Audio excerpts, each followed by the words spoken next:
Hello and welcome to our special program To The Point.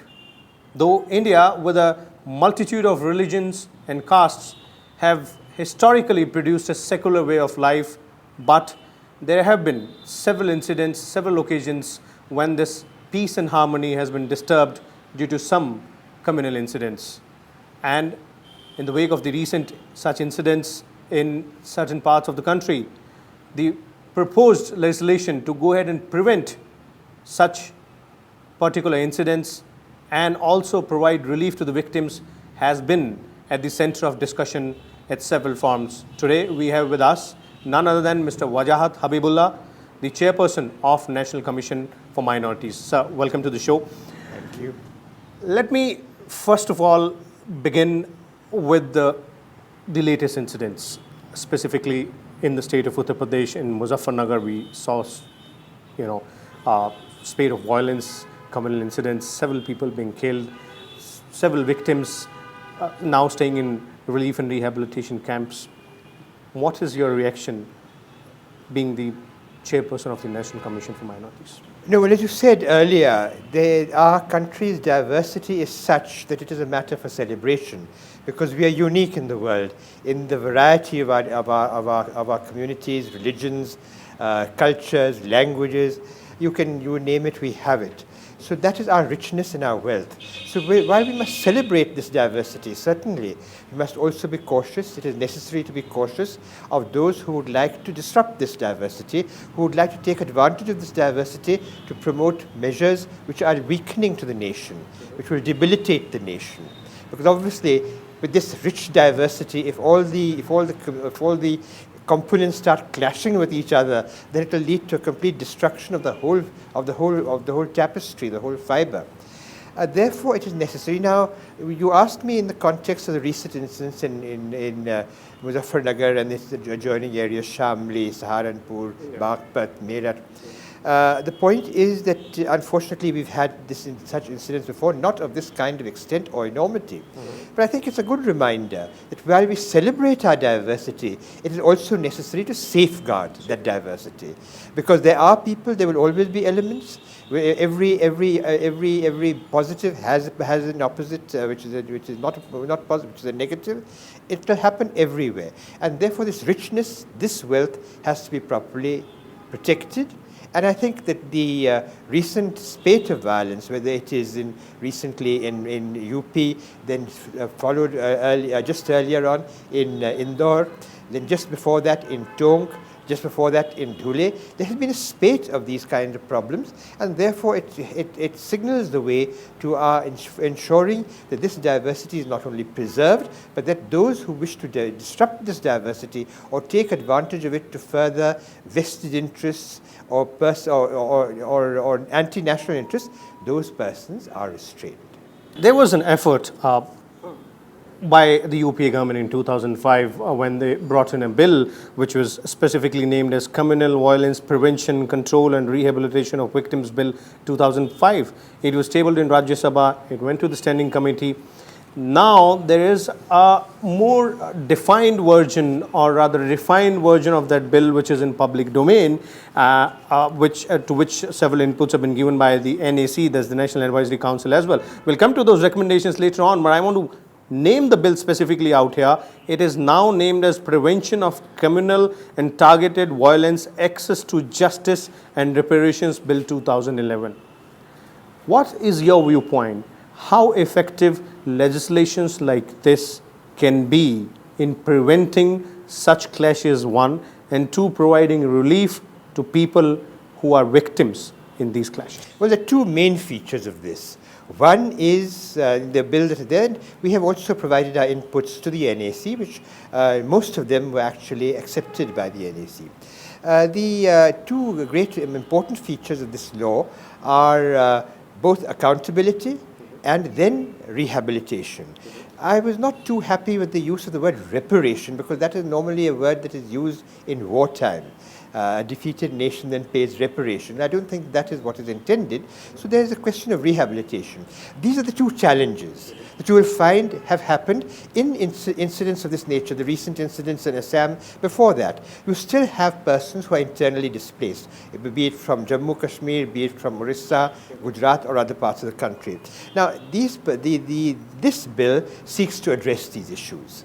And therefore, this is very important. Now, it has been argued that so far as the accountability of the police is concerned, that is already there in the Criminal Procedure Code. If it can be shown that the police have ignored their duties or have taken sides or have violated the law in terms of their handling of a violent incident, then they can be prosecuted. But this has not really happened. You know that there have been high-level inquiries, like in Mumbai in 1993.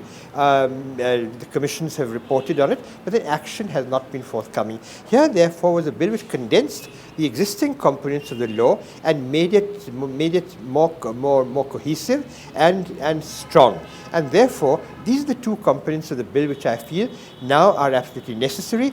These, as I said earlier, are measures to safeguard. That means if I allow under my watch, if I'm in the administration, whether I'm in the administration or the police, if I allow under my watch violence to take hold of the public, then I have to pay for it in one form or another. And secondly, if I am displaced or if I've suffered as a result of this communal violence, there must be an institutional framework. At present, there is none. An institutional framework for my rehabilitation, for my resuscitation as an Indian citizen. You're right. We will definitely come to that, because on that particular point, there are several other viewpoints as well, as far as fixing the responsibility is concerned, accountability is concerned, role of the police, the administration, the bureaucracy is concerned. Yes, there are several provisions in the bill, but one thing which is first and foremost in the bill, which I want to understand, is the bill seeks to define organized communal and targeted violence. How do you arrive at that particular definition? Well, the bill initially, I've talked of the two main features. It just talked about various other features, setting up an authority, a central authority, setting up state authorities. These are the institution. This is the institutional framework proposed by the bill in order to actually define what you're talking of, whether it's organized, disorganized. It is so, insofar as the bill is concerned, it sweeps across the entire gamut of actual communal violence, that is violence which is targeted against communities or linguistic communities or any such thing, drawing upon the experience that has been had in Gujarat in 2002, in Maharashtra, in other parts of the country. It's drawn down on those to show that where this is actually planned and violence is actually planned, then it is nipped in the bud. Okay, good. We'll come back to you, sir, with specific questions on the criticism about several provisions of the bill and the reason why it is still stuck in the political corridors. But before that, let's take a short break out here. We are a union of states with a federal bias. That is, in fact, the Pali definition of what our constitution is. Welcome back. We still have Mr. Wajahat Habibullah with us. Sir, let's now move to several objections which have been raised on specific provisions of this particular bill. The first one, and that too from the main opposition party and several other quarters as well. It's not only the BJP but several other quarters as well, which have raised the objection to the definition which has been given to the word group, saying that it only pertains to a minority community, be it in terms of religious minority, linguistic minority, but it nowhere takes into account the majority community, which can also be at the receiving end in communal clashes. Well, you see, I would agree with you. I'm myself a little uncomfortable with the definition of group. The group does embrace all minorities. Therefore, the majority community happens to be a minority in a particular state, like for example, the Kashmiri Pandits, and that's an example that I often give in the Valley of Kashmir.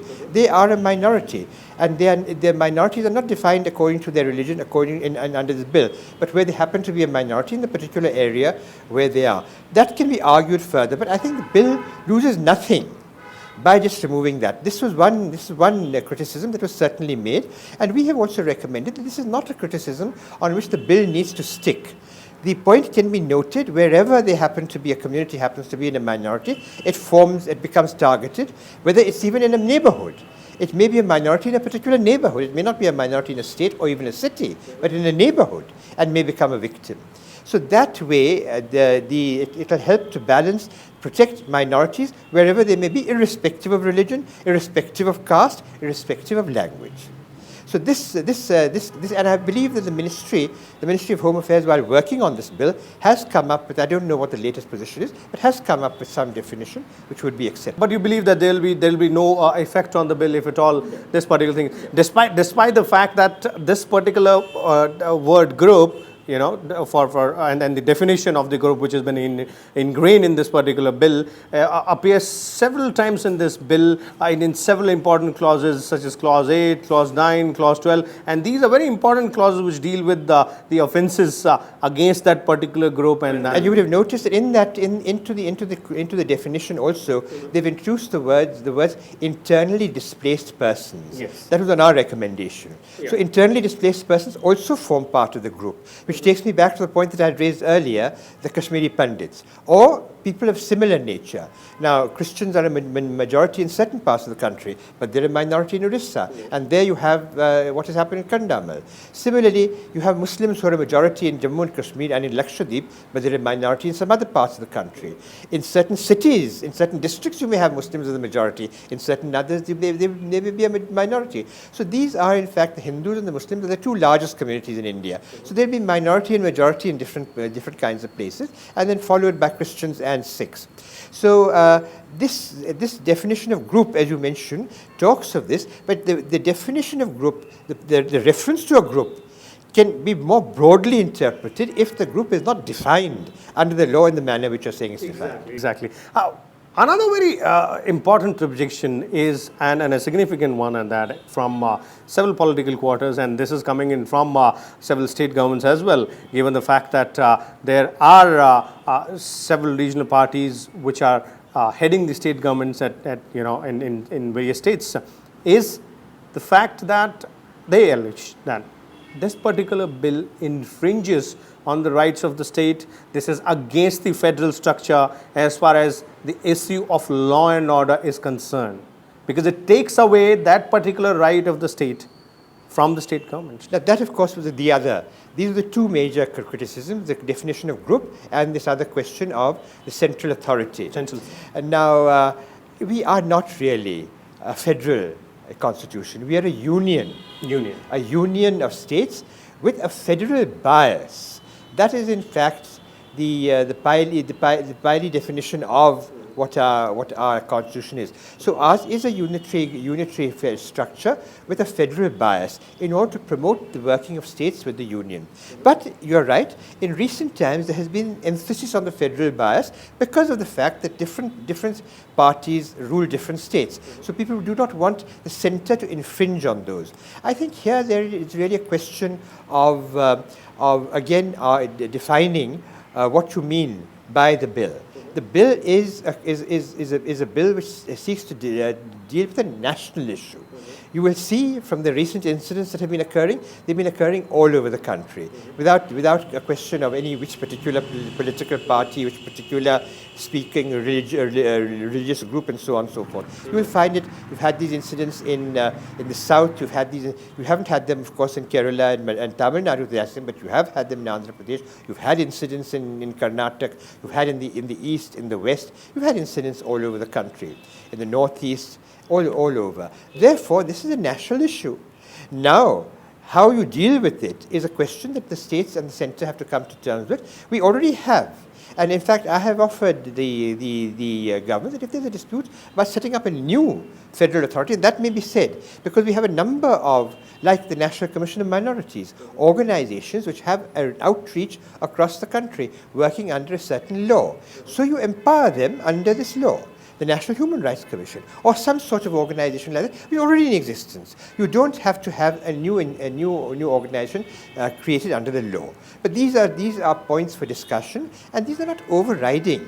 They do not really detract from the merits of the bill. The merits of the bill, as I mentioned to you, lie in these two definitions of accountability and rehabilitation. Okay. Well, there are several other objections which are left, specifically with respect to the responsibility of the bureaucrats, the police department, the administration, how to deal with that, how to fix the responsibility. Also, rehabilitation and relief, a major issue on which there are several other suggestions. We'll go ahead and ask you as to how these particular issues can be addressed. But before that, let's take another break out here. It is quite clear that the civil administration must take responsibility. I say this from a lifelong experience of having served in the civil services, not only served in peaceful places, I've served in Jammu and Kashmir at the worst time of the insurrection there. Welcome back. We are asking Mr. Wajahat Habibullah, the chairperson of National Commission for Minorities, about the new proposed bill to avoid or rather prevent communal clashes across the country. Sir, this brings us to the important question and an important, I would say, an observation which have been made by several people and several organizations is over one provision in the bill which seeks to build an institution known as National Authority for Communal Harmony, Justice and Reparation. Now, the criticism says that the underlying idea behind the creation of such an authority seems to be the fact that it is understood that the future of our nation will be as much riot-ridden as the past has been. And this is not a proper thesis to go ahead and base this particular provision of the bill on. Why do we need such a huge bureaucratic organization again when there are several other which already exist? That's what I dealt with in the previous segment when you were discussing the matter. Do you need a fresh national authority for the purpose? I myself, as I said, would have recommended that one of the existing organizations can be given these kind of powers whenever there happens to be such an outbreak, then that commission. And otherwise, and that is my hope, that this commission will be without work, because hopefully we will have a society where there is no such conflict, and then you will have nobody you will just have an office and money spent. So therefore, we have recommended that out of the existing institutions like the National Human Rights Commission or the National Commission for Minorities, National Commission for Women, you can have any of these organizations vested with the kind of powers which are proposed for this national authority. But having a national authority will be necessary, because as I said, this is becoming more and more a national problem and needs to be looked at from a national perspective. At present, you see, the question of reparations and so on you have just discussed, there is no uniformity. Something happens in one part of the country, the relief provided is somebody says 10 lakhs, somebody says 10, 15 lakhs. This lays down a standard pattern, so that if a life is lost, then this will be the amount. If the house is lost, then this will be the measure. A very detailed is worked out. If you lost a home, then how will you work out the compensation that you will get? The question then is, and a criticism is there, that how is the government then liable for compensation, because people have gone about burning each other's houses, the government is then covering the costs. Why should that be the case? There are various provisions there as to how that money can be recovered, including one, which is of course controversial, that those who have failed in their duties to enforce the law, they must be held liable and actually be asked to pay. Now these are finer details. You don't have to go into all that kind of thing. If there's an objection with that, I don't think you lose anything by actually making the changes. And as I said, the Ministry of Home Affairs has been working on this draft and taking into account at the last National Integration Council meeting, all these issues were discussed. But as I said, the two primary objections which came up in that National Integration Council meeting were this, the definition of the word group, which you mentioned, and the setting up of this national authority. National authority. One very important aspect of this bill is to deal with the issue of fixing responsibility on who was responsible as far as administration, lapses on part of the administration is concerned. And the bill says that it will make civil servants legally liable for riots. Correct. It says they will be fired, demoted or reprimanded if a riot takes place on their watch. Now there are very strong arguments on both sides. The pro argument is that yes, They are responsible because it is their duty to go ahead and maintain peace and harmony in the society, to maintain law and order. And if they fail to go ahead and do that, they should be held liable. But those against this also have a strong point, making that this will also incentivize those who hold grudges against these civil servants or police officers in initiating activities like this, which might end up in these officers being reprimanded. So how do you find a fine balance, and how do you treat that fine line to ensuring that justice is met and those guilty are held responsible? There is no fine line. It is quite clear that the civil administration must take responsibility. I say this from a lifelong experience of having served in the civil services, not only served in peaceful places, I've served in Jammu and Kashmir at the worst time of the insurrection there in 1990-91. I mean, I could not and I would not say that, well, this thing has happened in my watch and I'm not responsible. I am responsible. But then you find out how it has happened, why it has happened. And the persons who are guilty are to be found. If I'm so foolish as I allow conspiracies to be hatching all around me, and then suddenly I find myself confronted with an outbreak about which I knew nothing, then I don't deserve to be the district magistrate. I'm terribly sorry to say so. But that's the kind of training that I gave my officer trainees. I was director of the National Academy of Administration for 3 years. That they have to assume responsibility. They cannot shirk that. And that's already there, in fact. In the law, in the law as it exists. It's already there. That is why I said these things are all there in the law. They've only been all codified and put into a single law so that it has clarity. And those responsibilities cannot be shirked. They can neither be shirked by the civil authority nor shirked by the police. If the police have opened fire when it is not required, when it is clearly not required, or they have lent their strength behind a particular community when that community was on the aggressive, then they become liable under the existing law. If they've stood by and watched their own policemen, and there have been incidents of this nature. In Rajasthan, there have been incidents of this nature, where policemen have stood by and watched one of their colleagues being torn to pieces by a mob because he happened to belong to a particular community. All those policemen are liable. None of them were taken into account in this particular case. Now, that must not happen. The law must take its course, and this act codifies that law. It is not bringing anything in so far as accountability is concerned. There's nothing new about it. So there's no point in arguing that, well, it will do this and it will do that. It's already there. So it has to be taken care of. It is their responsibility. They will have to be responsible for this. If I am administering, my responsibility is to administer. And if I fail to administer, and every communal riot is a failure in administration. If it lasts more than 6 hours, it is a total failure. The first 6 hours, one can argue that, well, it was unanticipated, unexpected. But if it lasts more than 6 hours, it is a failure of the administration. And then you say that, oh, but what can I do? Okay. Last point before we conclude this discussion is, and the most important one is about relief and rehabilitation. Although this bill has several provisions as far as setting up a separate authority, ensuring that the 20% of the compensation amount is dispersed immediately, but then we have seen in most of the cases the victims keep languishing in the relief camps for quite a number of months. They keep on fighting the cases in courts over a period of years. How does this bill? That's exactly right. It will address that issue. The very issue that you are pointing out, this is the clause brought into this new law to address that issue, because it's been found. What you have found has been found by government. That is exactly what has happened. As I mentioned to you, in some place they may give 1 lakh for the loss of a house. In a certain other place they may give 10 lakhs for the loss of a house. Uniform compensation. This is uniform. This will bring it under a national code which is acceptable to victims and also on the question of rape and other things. You don't start asking the women to come and now start proving that they have got. All that will now be covered under this relief and rehabilitation law. Thank you so much, sir. Thank you for your time. So this was a chairperson of National Commission for Minorities, Mr. Wajahat Habibullah, who was sharing his views with us on the proposed legislation to prevent incidents of communal violence.